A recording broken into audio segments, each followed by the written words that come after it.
Hello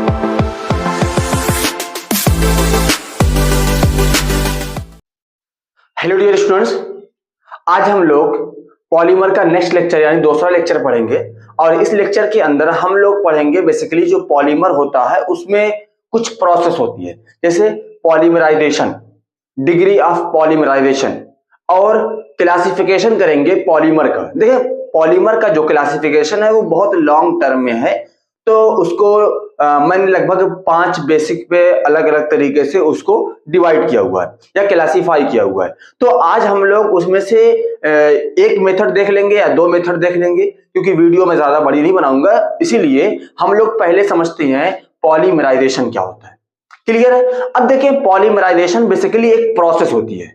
कैसी process? ऐसी process जिसमें एक छोटा सा मॉलिक्यूल कन्वर्ट हो जाता है एक बड़े से जाइंट मॉलिक्यूल में। यानी जैसे एग्जांपल के तौर पे हमने एक छोटा सा मॉलिक्यूल लिया कोई, जैसे एग्जांपल के तौर पे हमने एक एथिलीन मॉलिक्यूल लिया। कौन सा मॉलिक्यूल लिया? एथिलीन मॉलिक्यूल लिया, यानी CH2 डबल बॉन्ड CH2। हमने एक मॉलिक्यूल लिया और इस मॉलिक्यूल को हम लोग कन्वर्ट कर दें पॉलीमर में, यानी पॉलीएथिलीन में कन्वर्ट कर दें, तो इस पूरी प्रोसेस को हम लोग क्या बोलते हैं? पॉलीमराइजेशन। बहुत इंपॉर्टेंट टर्म है, वेरी शॉर्ट क्वेश्चन में बहुत पूछा जाता है पॉलीमराइजेशन और डिग्री ऑफ पॉलीमराइजेशन क्या होता है। तो लिखें, it is a process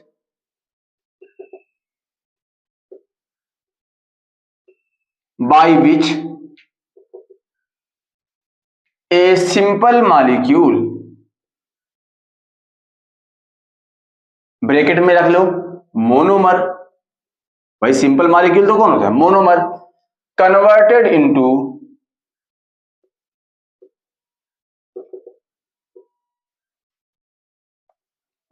polymer is known as polymerization। क्या बोलेंगे? इसी को तो हम लोग पॉलीमराइजेशन बोलेंगे। तो मैंने कहा it is a process by which a simple molecule monomer converted into polymer is known as, या it is polymer, it known as polymerization. बात क्लियर हो गई? भाई कोई एक छोटी सी प्रोसेस, जैसे एग्जांपल के तौर पे आप यहां पे लिख लीजिए CH2 डबल बॉन्ड CH2, यहां पे आप n मॉलिक्यूल, n का मतलब होता है नंबर ऑफ मॉलिक्यूल कितने हैं। आप मोस्टली पॉलीमर के बारे में बात कर रहे हैं, तो आप 100, 200, 400, 1000, 2000, लाख, 2 लाख रख सकते हैं, कोई बात नहीं। अब ऐसा नहीं कि 2 रखें, 3 रखें, क्योंकि आप पॉलीमर पढ़ रहे हैं, आप जानते हैं कि पॉलीमर में बहुत सारे मोनोमर मिलके एक बड़ा सा जाइंट मॉलिक्यूल जिसका मॉलिक्यूलर मास बहुत ज्यादा होता है उसकी प्रिपरेशन करते हैं। तो यहाँ पे ये जब दोनों ये आपस में रिएक्शन करेगा तो ये बना लेगा CH2 सिंगल बॉन्ड CH2, और यहाँ पे इस तरीके से N। अभी आगे आप समझ में आएगा कि आपको मैं इस तरीके से क्यों करता हूं, ये किस वजह से होता है इसके बारे में। और इस पूरी प्रोसेस को बोलते हैं पॉलीमराइजेशन। क्लियर है? इसको क्या बोलते हैं? पॉलीमराइजेशन। अब आगे आते हैं, अब हम लोग पढ़ते हैं डिग्री ऑफ पॉलीमराइजेशन।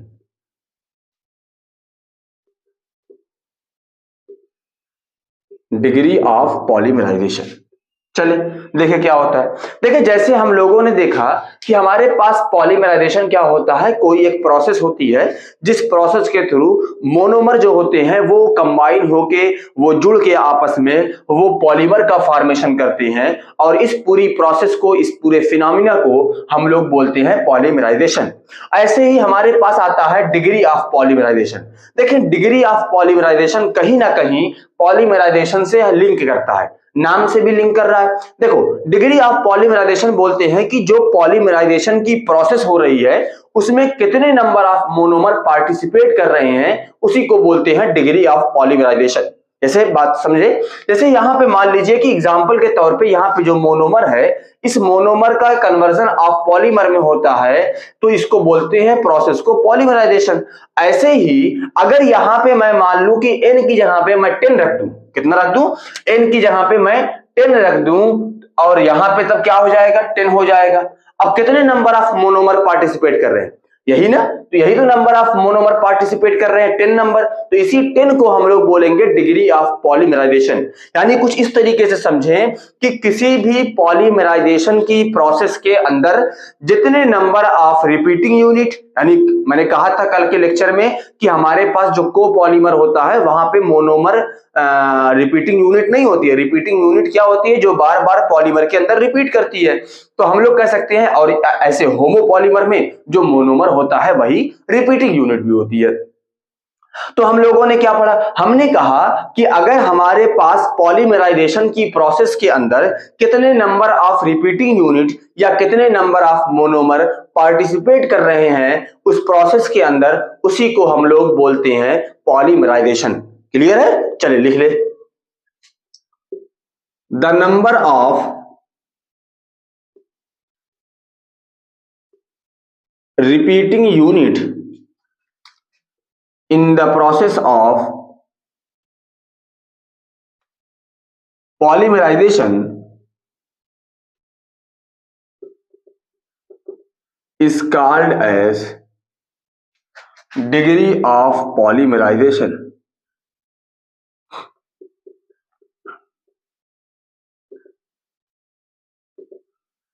क्लियर है? Degree of polymerization. एग्जाम्पल ले ले, और ये जनरली लिख लेनी चाहिए अगर बहुत लिखना हो। Generally it's value is range between, ये बिटवीन है, बिटवीन 10 की पावर 4 to 10 की पावर 6। बड़े से पॉलीमर के अंदर जो मोनोमर की यूनिट होती है वो 4 से 6 होती है। ये नहीं कि हर जगह, ऐसा नहीं। जनरली इनऑर्गेनिक पॉलीमर में आप देखेंगे 3 से लेकर 10 तक होती है, 12 तक होती है, 15 तक होती है, उसका नहीं है। आप यहाँ पे 3 से 6 तक लिख सकते हैं, 2 से 6, 2 कम पड़ेगा, मान लीजिए 3 से 6, चलिए 3 से 6 लिख सकते हैं, 4 से 6 लिख सकते हैं, जनरली होता रहता है। बात क्लियर हो गई? यहाँ पे जैसे एग्जाम्पल के तौर पे समझते हैं, आ जाइए। मान लेते हैं हमारे पास CH2 डबल बॉन्ड CH2, यहाँ पे हमारे पास 100 मॉलिक्यूल मैंने लिए। कितने मॉलिक्यूल लिए मैंने? 100 मॉलिक्यूल। अब यहाँ पे पॉलीमराइजेशन की प्रोसेस हो रही है। कौन सी प्रोसेस? पॉलीमराइजेशन की। अब इस पॉलीमराइजेशन की प्रोसेस के बाद हमारे पास ये बनेगा CH2 सिंगल बॉन्ड CH2, और यहाँ पे हमारे पास 100। ये जो 100 है यही कहलाता है degree of polymerisation, DOP, degree of polymerisation. अब डिग्री ऑफ पॉलीमराइजेशन को निकालना थोड़ा हमारे लिए आसान है। इसको हम लोग डिग्री ऑफ पॉलीमराइजेशन को रिप्रेजेंट करते हैं DPM से। किससे रिप्रेजेंट करते हैं? DPM से, डिग्री ऑफ पॉलीमराइजेशन। क्लियर है? या स्मॉल n से। किससे किससे करते हैं? DPM या स्मॉल n से। अब डिग्री ऑफ पॉलीमराइजेशन को निकालने के लिए सबसे आसान तरीका होता है, उसको देखिए, एक फार्मूला होता है M is equal to MO into DPM। Formula लिख लें, यहां पे क्या क्या चीजें हैं अभी क्लियर हो जाएंगी। M is equal to small MO into DPM। यहां पे देखिए small m is equal to है molecular weight of polymer, small MO is equal to है मॉलिक्यूलर वेट ऑफ मोनोमर, और इसके इज इक्वल टू है डिग्री ऑफ पॉलीमराइजेशन।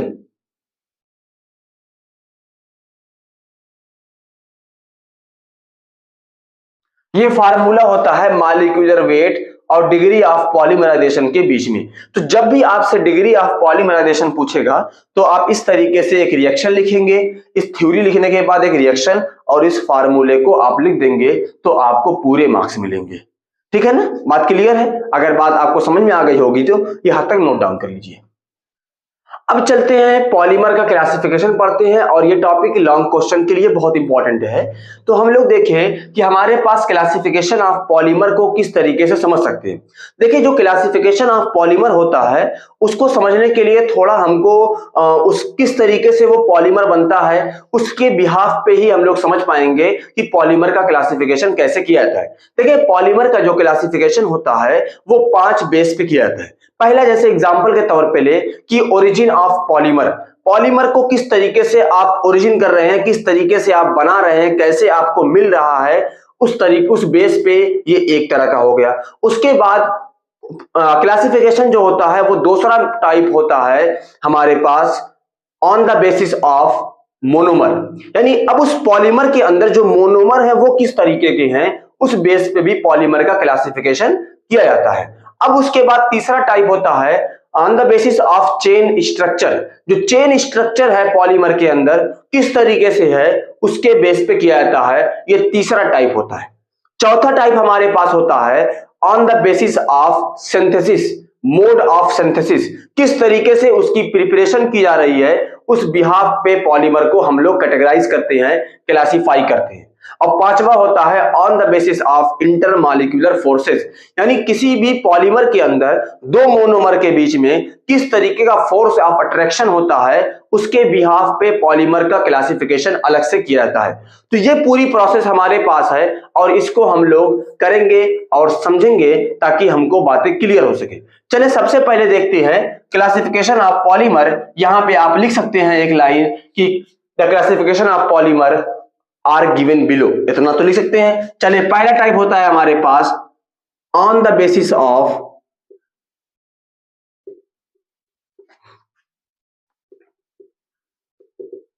ओरिजिन, दूसरा होता है on the basis of monomer,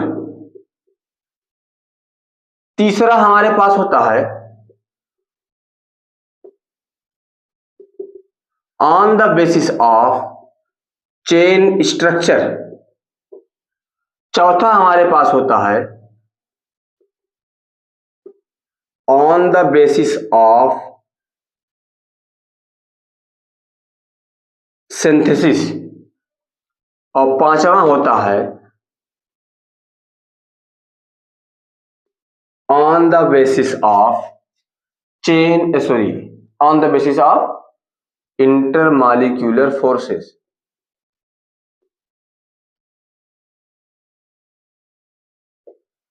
ये हमारे पास 5 डिफरेंट टाइप का क्लासिफिकेशन होता है।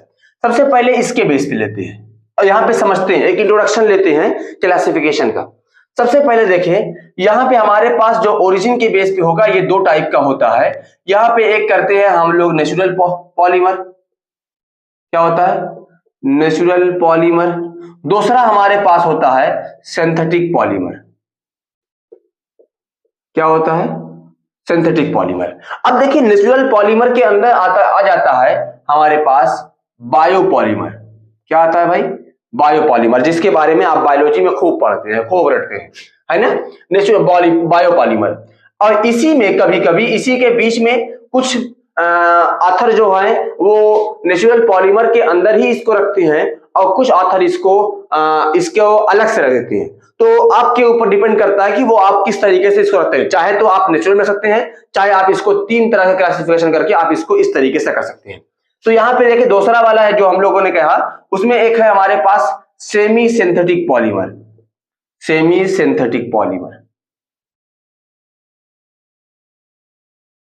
ये हमारे पास क्लासिफिकेशन है।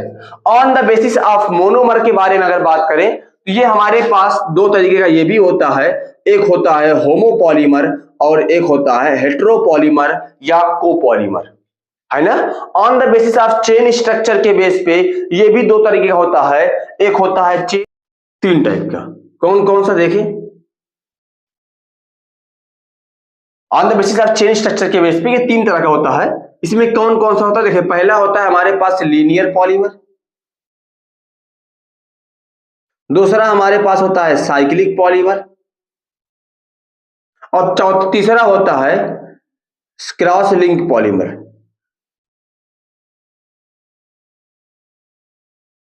Cross link polymer on the basis of synthesis के बेस पे ये 2 तरह का होता है, एक होता है चेन ग्रोथ पॉलीमर और यही सबसे इंपॉर्टेंट है, मैंने देखा है सबसे ज्यादा पूछा हुआ है, चेन ग्रोथ पॉलीमर।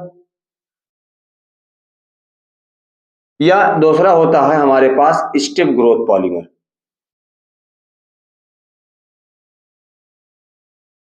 और इंटरमॉलिक्यूलर फोर्स के बेस पे ये हमारे पास 3 तरीके का होता है, एक होता है इलास्टोमर,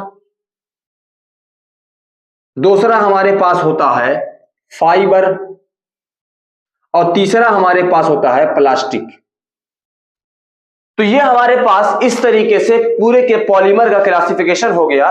पहला मैंने कहा कि on the basis of origin, origin के बेस पे ये दो तरह का होता है, या आप कंसीडर कर सकते हैं तीन तरह का भी हो सकता है। पहला होता है नेचुरल पॉलीमर, दूसरा होता है सिंथेटिक पॉलीमर, उसके बाद आप कंसीडर कर सकते हैं सेमी सिंथेटिक पॉलीमर। अब आते हैं मोनोमर के बेस पे, ये होमोपॉलीमर और हेटेरोपॉलीमर या कोपॉलीमर। हेटेरो को ही क्या बोलते हैं, कोपॉलीमर बोलते हैं। इसके बारे में कल के लेक्चर में मैंने डिस्कस किया था कि होमोपॉलीमर क्या होता है और हेटेरोपॉलीमर क्या होता है। अब आते हैं on the basis of chain structure. Chain structure के बेस पे ये तीन तरह की होती हैं, एक होता है लीनियर पॉलीमर, एक होता है साइक्लिक पॉलीमर और एक होता है हमारे पास क्रॉस लिंक पॉलीमर। अगले स्टेप में आते हैं, चौथे स्टेप में on the basis of synthesis. Synthesis के बिहाफ पे हम लोग पॉलीमर को दो पार्ट में क्लासिफाई करते हैं, एक होता है चेन ग्रोथ पॉलीमर, दूसरा होता है स्टेप ग्रोथ पॉलीमर।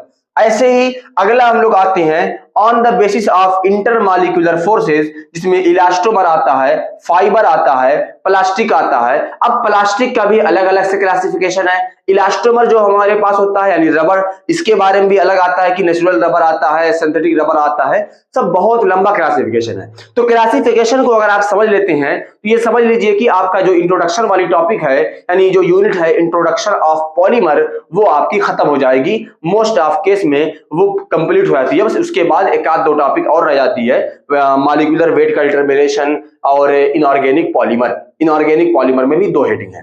तो ये हम लोग आज इसको देख लेते हैं। इसमें से हम लोग कोशिश करते हैं कि on the basis of origin को समझ लें, ताकि हमारे पास नेक्स्ट जो चार है उसको अगली वीडियो में समझा देंगे, ताकि आपको एक हर बातें क्लियर हो सके। तो इसको नोट डाउन कर लीजिए। On the basis of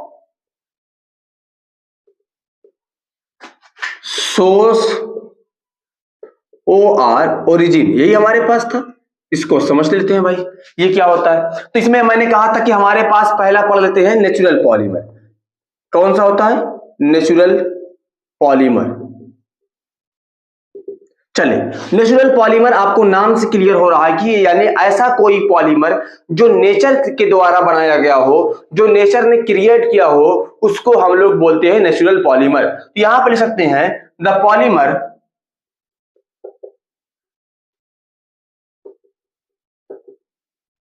which are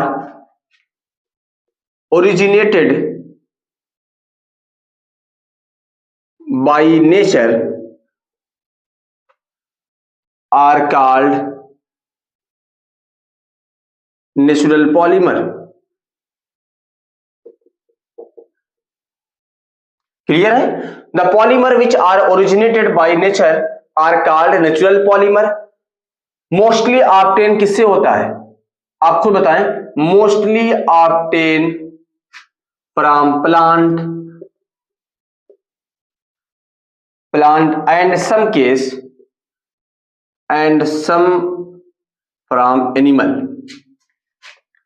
भाई एनिमल प्लांट दोनों से मिलता है। अब कौन ज्यादा मिलता है, प्लांट से ज्यादा मिलता है क्योंकि प्लांट की वैरायटी ज्यादा होती है। और उसके बाद हमारे पास एनिमल के केस है। क्लियर है? चले, अब इसका एग्जांपल अगर आप देखें, एग्जांपल के तौर पे आप लोगों ने देखा होगा कार्बोहाइड्रेट, देखा इस्तेमाल खूब होता है। कार्बोहाइड्रेट, प्रोटीन है ना, क्या है, प्रोटीन। अगला देखिए DNA, RNA, ये सब क्या है, ये सब के सब पॉलीमर है। अच्छा, आप जो फूड होता है, स्टार्च, सेलुलोज, काइटिन, ये सब के सब पॉलीमर है। और इसमें अगर एक एग्जांपल आप और रख सकते हैं, कॉटन, ये भी फाइबर है और फाइबर एक तरह का पॉलीमर होता है, कॉटन है ना। उसके बाद आप ले सकते हैं ग्लाइकोजन, हम जब ज्यादा खा लेते हैं तो जो खाना होता है वो इसी के फॉर्म में स्टोर होता है, ठीक है ना। हाँ, तो ये चीजें आप लोग, ये हमारे पास एग्जांपल है किसके, नेचुरल पॉलीमर के अंदर, ठीक है। बायोपॉलीमर के अंदर, इसके अंदर बायोपॉलीमर, यानी इसी का पार्ट होता है बायोपॉलीमर। अब बायोपॉलीमर क्या होता है, ऐसा पॉलीमर जो बायोलॉजिकली एक्टिव हो, ऐसा कोई पॉलीमर जो बायोलॉजिकली एक्टिव। तो यहां पे हम लोग कह सकते हैं कि बायोलॉजिकली एक्टिव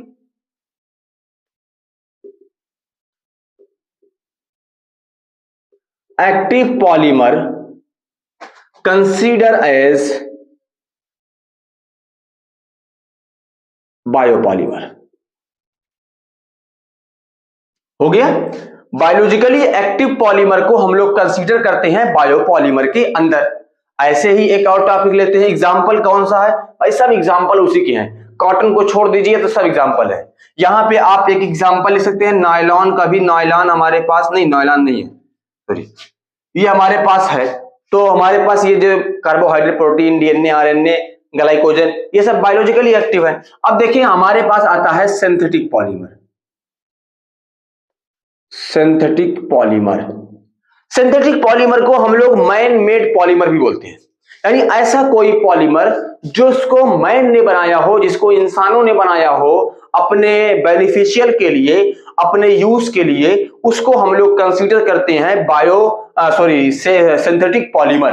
यानी जो पॉलीमर आप लेबोरेटरी में बनाते हैं, आप कारखाने में बनाते हैं, उसको हम लोग बोलते हैं सिंथेटिक पॉलीमर। तो इसको नीचे लिख लिया बस, man made polymer, man made polymer, बस इतनी बातें तो बहुत है। या लिख ले सकते हैं the polymer which are prepared by in laboratory is called synthetic polymer, लिख लें चले। The polymer which are prepared in laboratory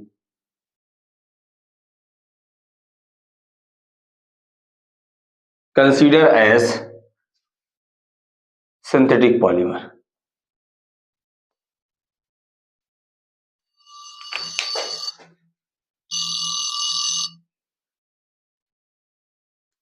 consider as synthetic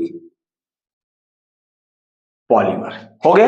example इसका बहुत एग्जाम्पल आप जो लिख सकते हैं, पीवीसी, टेफलॉन, मैं बहुत कॉमन एग्जाम्पल दे रहा हूं जो आप बहुत ज्यादा पढ़ेंगे। टेफलॉन, नायलॉन 610 आप जानते हैं, नायलॉन 610, और क्या है, अब बहुत सारे एग्जाम्पल हैं इसमें, बहुत ज्यादा है, कोई मतलब कोई लिमिट ही नहीं है, क्योंकि ज्यादातर जो हमारे पास है आप वो सब इसी के हैं, सिंथेटिक के हैं। 2-3 एग्जाम्पल आप जानते रहे बस। अब आते हैं semi synthetic polymer. Semi synthetic polymer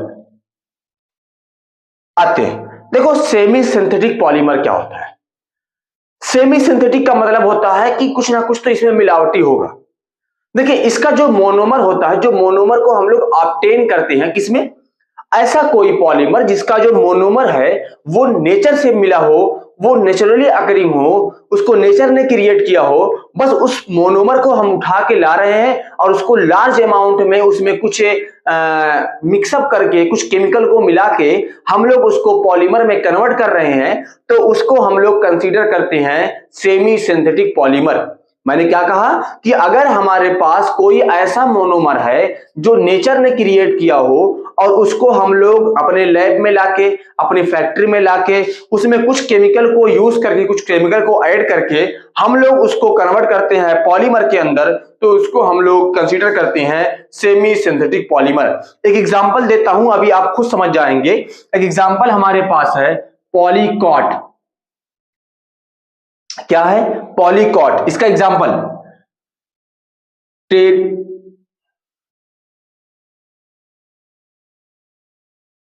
terricot है ना। चलिए देखें, अब देखें पॉलीकॉट। ये जो पॉलीकॉट है ये 2 वर्ड से बना है, एक तो कॉटन, और कॉटन कैसा हमारा है, ये नेचुरल पॉलीमर है, और पॉली मतलब होता है पॉलीइस्टर से। तो यानी कि ऐसा कोई पॉलीमर जिसके अंदर पॉलीइस्टर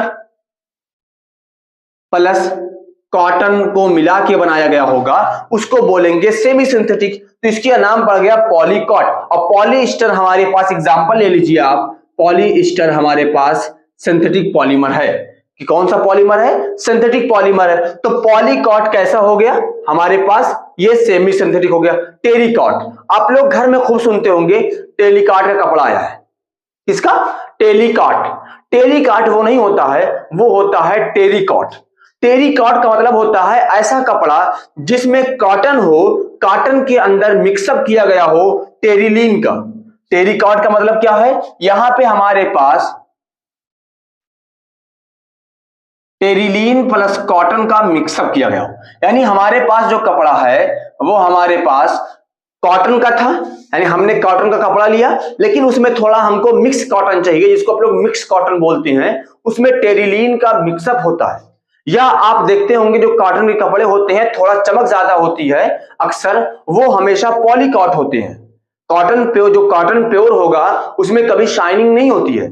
इसीलिए अगर आप उसको शाइनिंग कॉटन का इस्तेमाल कर रहे हैं, यानी मार्केट से गए आपने ऐसा कोई कॉटन का कपड़ा लिया जिसके सरफेस हल्का सा शाइनी है, तो इसका मतलब आप कंसीडर कर लीजिएगा कि वो हमारे पास पॉलीकॉट होगा। टेरिकॉट का कपड़ा आप लोग टेरिलीन का टेरिकॉट का कपड़े बहुत देखते होंगे घरों में, तो वो हमारे पास टेरिलीन प्लस कॉटन का बना होता है। तो आई होप आज के लिए क्लास इतना रहेगा, मिलते हैं नेक्स्ट वीडियो में। बाकी और सारी जो क्लासिफिकेशन की टॉपिक बची हुई है उसको हम लोग कंसीडर करेंगे, उसको हम लोग पढ़ेंगे। अगर आपको कोई भी डाउट होगा तो आप कमेंट सेक्शन में जरूर बताइएगा, और जो भी आपके फ्रेंड्स हैं, दोस्त हैं क्लास बीएससी सेकंड सेमेस्टर में, उनको वीडियो जरूर सेंड कीजिएगा ताकि उनके तक भी वीडियो पहुंचे। मिलते हैं एक नई वीडियो के साथ, तब तक पढ़ते रहें। Thank you for watching.